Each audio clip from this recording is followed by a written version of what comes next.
বিদেশে গিয়ে আমরা বাংলাদেশের ড্রাইভাররা, হ্যাঁ, যারা আছি একদম প্রো লেভেলের ড্রাইভিং করতে পারবে। কারণ দেখেন ওখানে এই যে এই 10-12 পদের গাড়ি একই রাস্তায় চলে না।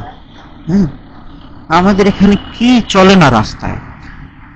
রাস্তায় ঠেলা গাড়ি, রেলগাড়ি, তারপরে ভ্যান, রিক্সা, সব চলে, সব অটো, টেসলা, কি কি আছে।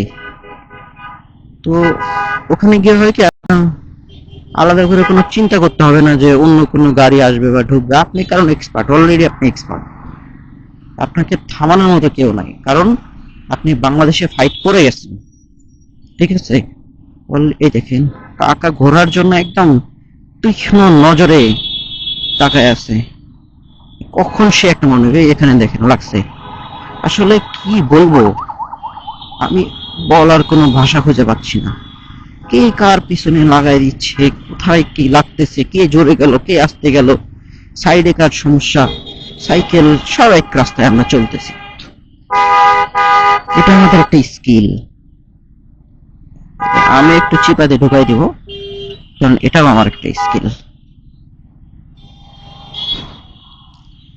এই স্কিল নিয়ে আপনি বাহিরে গেলে, আপনাকে গাড়ি যদি আপনি চালানো পারেন আর লাইসেন্স যদি আপনার কাছে থাকে, আপনি ভাই সহজে অ্যাক্সিডেন্ট করবেন না।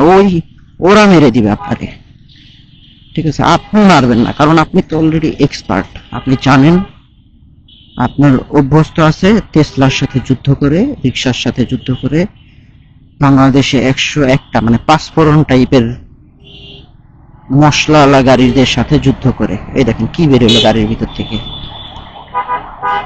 ঠিক আছে? সো আপনাকে কেউ থামায় রাখতে পারবে না।